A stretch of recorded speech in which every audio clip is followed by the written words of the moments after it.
In this video, I'm going to talk about how you can cut the lid off of your slab piece, which we ended up making a slab cube, and we are going to turn it into a box.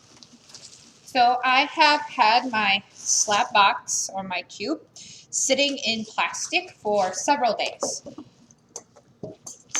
And now the clay is a nice leather hard, so I can kind of tap it. It's pretty firm, but it's not dried out.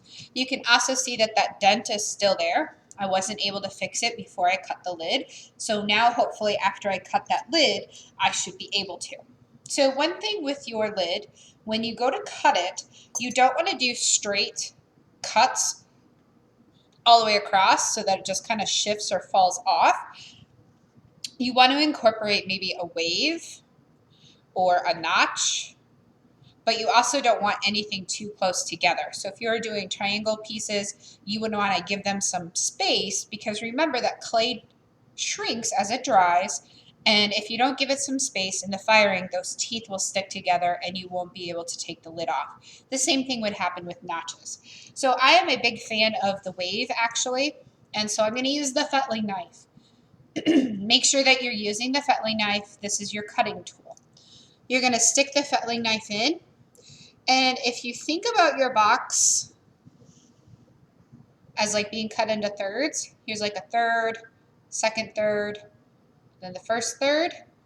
You don't want to cut your lid all the way down to half, or that first third down here, because then you don't have a lot of space to contain anything. So I've added my fettling knife into the box, and I am creating a wave. I'm gliding as much as I possibly can. And I want to make sure that I do dip down a little bit and I don't get too high, because that's also where I attached parts. And if I get too high, I could cause a crack or breakage there. So I'm just gliding the tool all the way around. That's a little bit scary for some of you, I know. So I was able to take the lid off of my cube, and you can see I happen to cut what actually is the lid, and I can tell that because I don't have the support clay on the inside. So the first thing that I need to do is to get some of my extra clay and smear soft clay into that seam. So I want to go along the bottom seam, and then I'll also want to go up this little edge seam. So I like to start just by going along the bottom. And again, I started with a coil, but I haven't used hardly any of that because I'm just blending that clay in with my finger. If you can see that clay, you're going to get a crack. So it's really, really important that you smear it into that seam. I'm still supporting the clay, even though it is leather hard. I just don't want to push too hard and possibly push that off of the lid area. So I got to go up those areas, and I'm just going to go over the top too a little bit. That's going to help make sure that that's not going to crack. Wherever you attach parts together is a really good place for things to crack. So we have to make sure that we do a good job with the scoring and slipping process, and then we also do a really good job with our support clay. Unfortunately, if your piece breaks, we really don't have the time this quarter for you to restart or recreate it.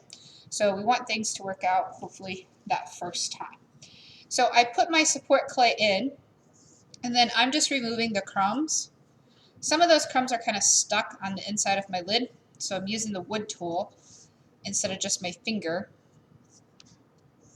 And that's simply so I can get those crumbs out. So the next thing that I'm going to want to do is to look for the place where it was denting in. So that one's good. This is the spot. And I'm going to push gently, but a little bit of pressure so that I can even that part out. Then I'm going to go around, kind of check. Okay. So now I have my lid cut off. And get rid of some of these edges. And so I'm ready to do some cleanup to my box. some more cleanup anyway. And so I'm going to show you some things that you can do to get your cube looking as smooth as you possibly can. So the first thing that I'm going to do is I'm going to take my fettling knife and I'm going to trim down any excess clay that maybe when I cut the lid, I pushed off. And by holding that fettling knife very close to the surface and just doing a little bit at a time allows me to do that. Now I still have that indentation here, so I'm going to support it from the inside and I'm going to use my wood tool to kind of rub that area. And this is making sure that I have the seam out. And since I had that dent, I was able to repair that. Okay. So I'm going to go over here and I just kind of run the fettling knife over it a little bit just to kind of look for uneven areas. I also want to be careful how much clay I'm taking off because we used a 1/4 inch. A 1/4 inch isn't a super thick slab, but it should be a decent thickness where you can shave a little bit of clay off, but I'm not taking a ton of it off. So here I had another little indent, but I was able to work that indent out with the fettling knife. I can also come back in with my wood tool. I can see a little bit of the seam. I want to get rid of that. Basically, if you can see your seams, you are at high risk for a crack. And cracks are no good because they can damage your piece. And so I'm just kind of checking the lid, just making sure that things are as even as I can get them.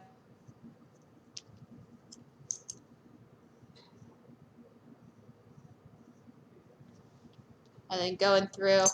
Okay. So I feel like I was able to work out the dents in the top part of the lid, but I still don't have things cleaned up all the way. So now I want to take my fettling knife on the top and trim away that excess that I pushed up there.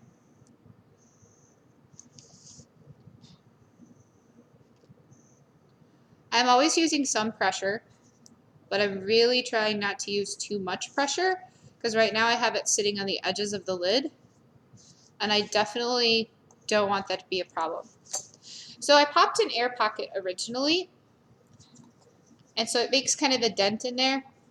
I can just kind of blend over it and smooth that surface. So now I'm kind of checking everywhere.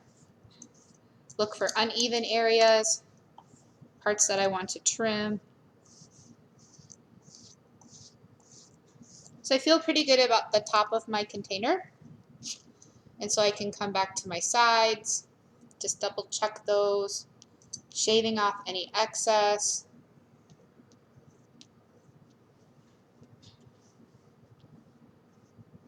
Then once I feel pretty good, I'm going to use my finger and I'm going to just gently round all the edges.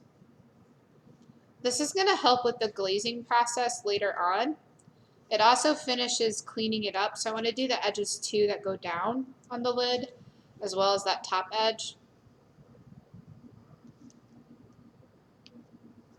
So I'm just doing the edges of the top and the sides, and then we'll deal with the inside pretty much the same way.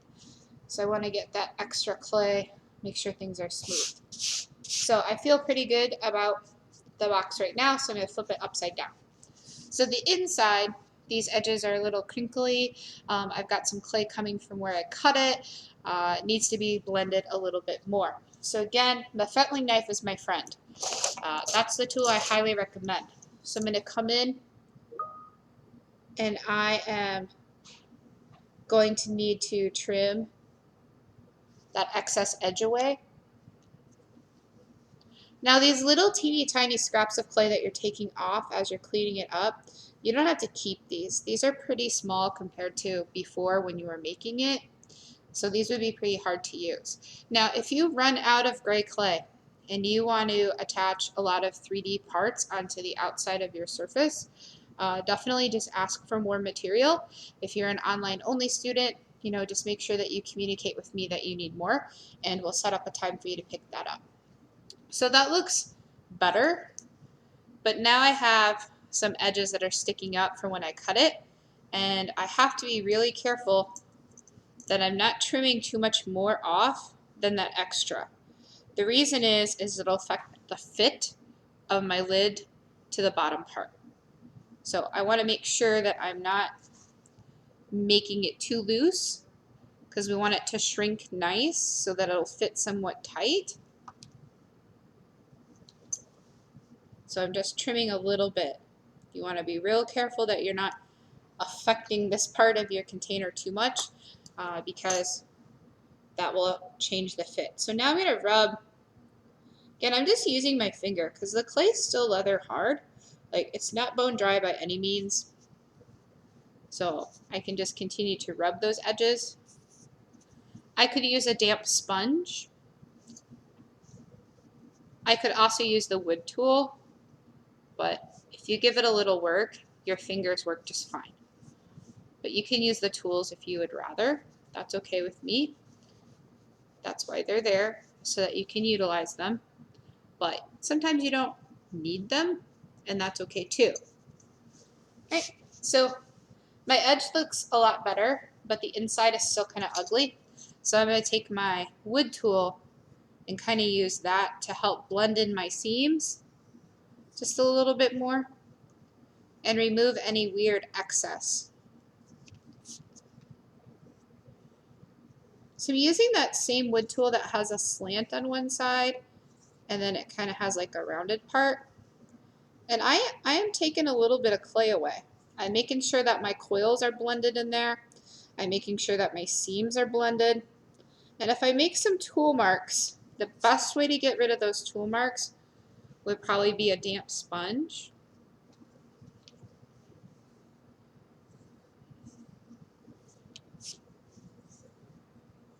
But this is to make sure that those corners, we don't want any cracking to happen, so I had to blend that really nice. So for right now, I'm going to go back over with my fingers.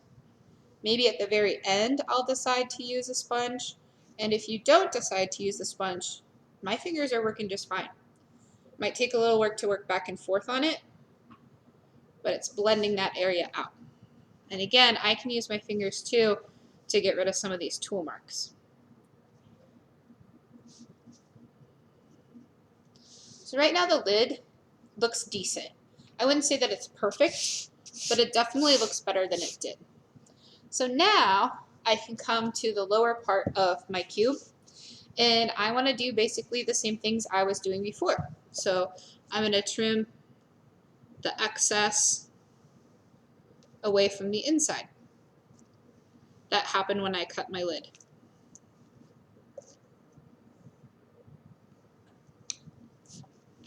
And I'm going to go all the way around.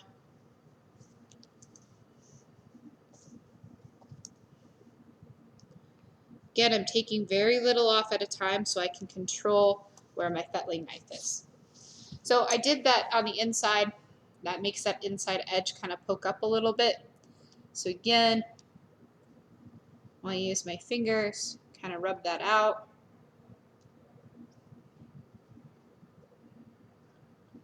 And then I'm going to come from the outside as well. And I'm going to do that same thing on that edge.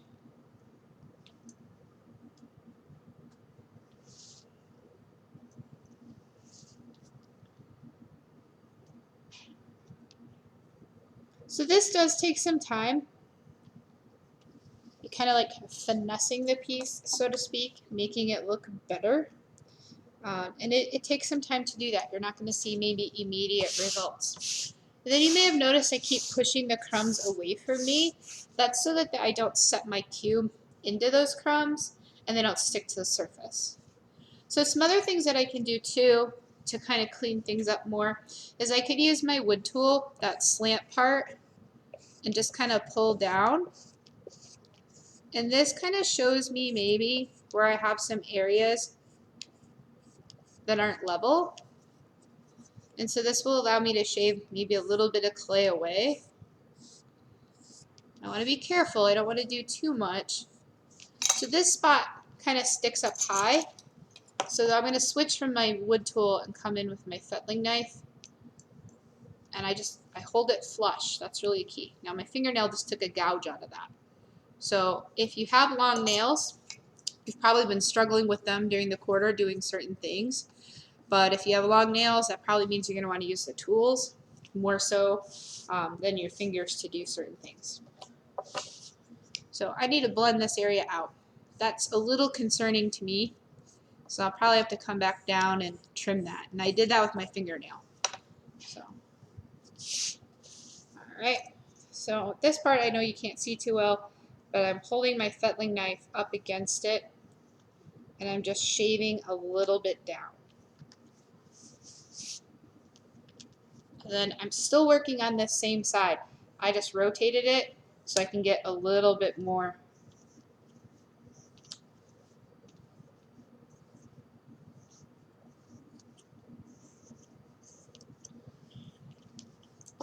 So now I really just have this area that's kind of dented, and maybe I'm going to come in with my wood tool now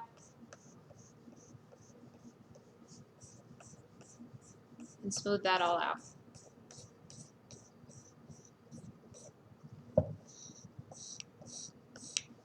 Okay.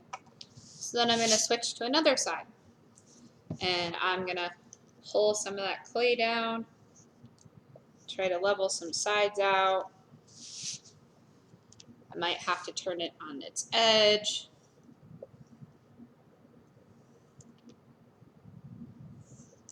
I might come from the side. I got a high spot over here, so I'm going to just do some gentle shaving.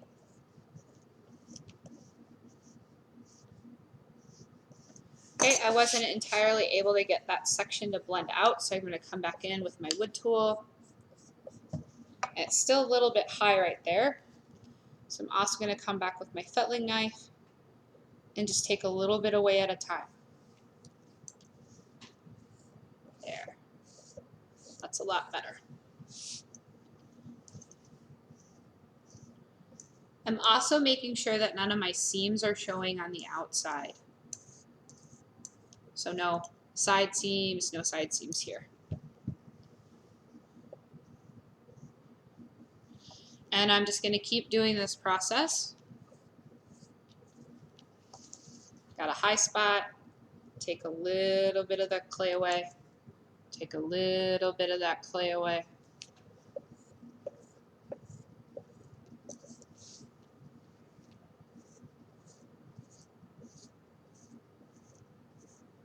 Make sure I don't have any seams showing. Make sure everything's blended, level and flat. Because when I start adding my design, it's really going to be hard to fix all of this. And especially like if I add 3D parts onto it, or I have a carved area and then I see I got a seam. So I want to take care of all of this stuff before I start to put my theme onto the cube. So you have to think about what your theme is. Is it related to things that you like? How can you fill the space with your theme? So it's not just like one big object on one side or one big drawing. So what could you do to the whole surface? I know some of the examples that I showed you on the presentation, the Nearpod, maybe didn't have all the parts concerned or looking at it for design purposes. Maybe it was just here or there. Well, I want ours to be better than some of those examples in the sense that you really thought about why you're putting what you're putting on it, how it relates to you, and how you can make that look good to the viewer. And the viewer, again, is who's looking at your piece. So again, I'm working back and forth between my tools. You could also try the metal rib if you wanted to. That's the smooth one. Don't use the serrated one unless you're going for that textured line. But the metal rib works too. I just personally kind of like the fettling knife a little bit more, I think, than anything. Right, so things are starting to look better, but I still have these edges again. So maybe I have to come with my finger and rub some of that off. Maybe I need to do a little bit of trimming. Maybe I just need to work back and forth. And then I do need to rub those corners and the edge, the outer edge of my lid area. A wet sponge will work again. Just my fingers is working. I want to go, so here I see I got a little lump. I'm going to finish trimming that lump off. I'm going to rub that out. It's going to help with your glazing. And then this way we're also just kind of double checking all the edges so that we know that there's no seams there, there's no cracking that started.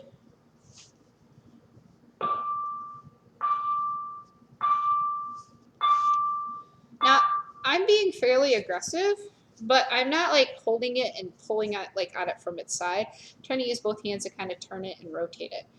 You also want to make sure that your bottom edge is rounded too.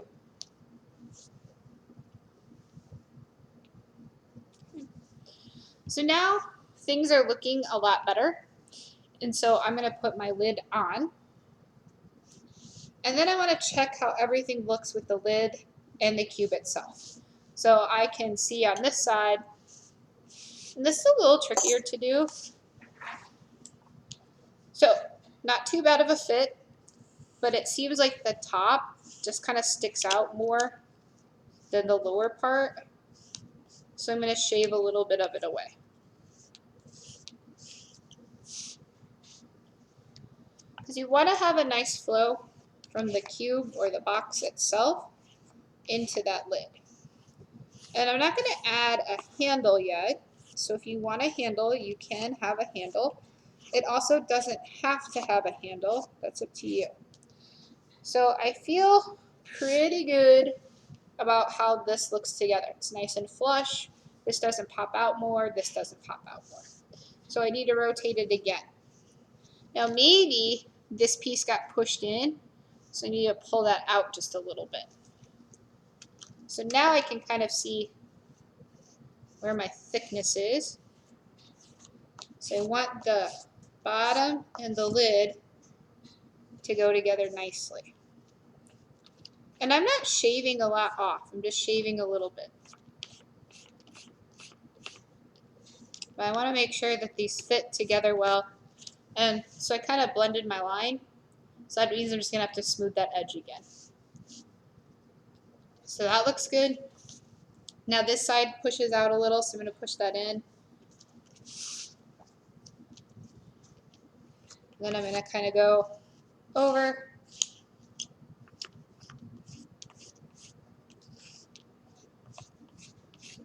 Make sure everything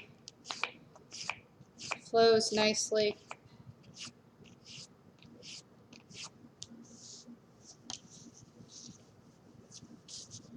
And now I have one more side. So I've got some gaps that are a little bit bigger on this side. That's okay, as long as it still fits pretty snug. If you had giant gaps, that can create an issue just in the overall appearance of your piece. So we really want to think about when you're cutting, slow, try to control the tool as much as possible. You guys have done some cutting. You've done some cutting with your coil pieces. You did some cutting with your pinch pots. So you should be getting a little bit better at it. I could also turn this on its side, but I want to make sure I hold my lid tight so it doesn't just fall off and onto the floor. I've had that happen to a few students over the years. And then I want to go through and smooth my edges again. So I've been doing a lot of back and forth. That's pretty typical.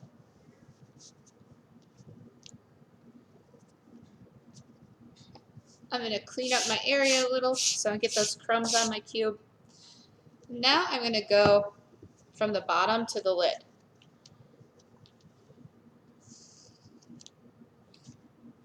So that way I can get the bottoms even.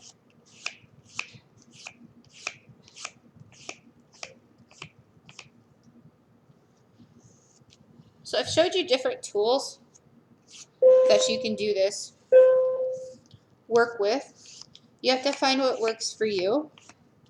And it's totally okay to flip-flop tools. You've seen me use the wood tool, the fettling knife, and the rib.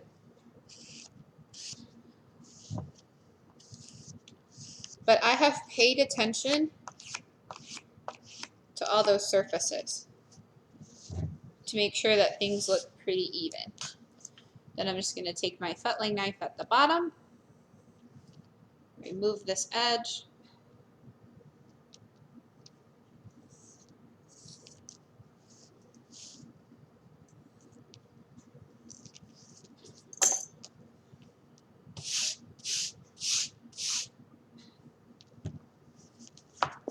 So I can continue to go around and kind of fix and even things up. Like right now I notice the side sticks out a little bit. That bothers me.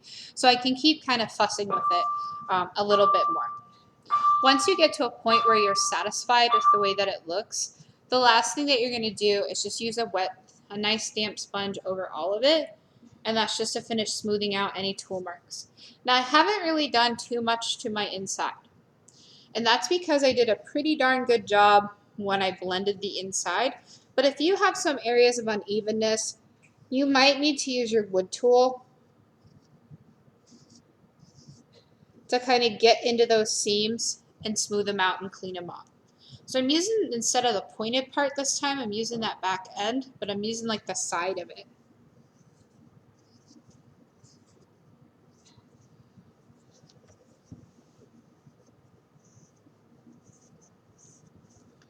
So you don't want to forget the inside. I'm not spending nearly as much time with it as I had to the outside, but that's because my outside showed the seams more. I'm not really seeing the seams too much on the inside. I mean, like in the corners I am, and that's why I'm going to clean it up. But I think overall, if I just take a damp sponge, I'm probably going to be able to clean up the inside with just using a damp sponge and not have to worry about removing too much of the clay. So now that I have I have to figure out how the lid goes. Voila. Right, so now that I have my cube sitting in a good spot, the last thing that I would do is wet sponge all those edges. And at this point, I'm going to be ready to start adding my handle or my designs, carvings, or three-dimensional parts to my piece. Okay, so that will be in the next video clip.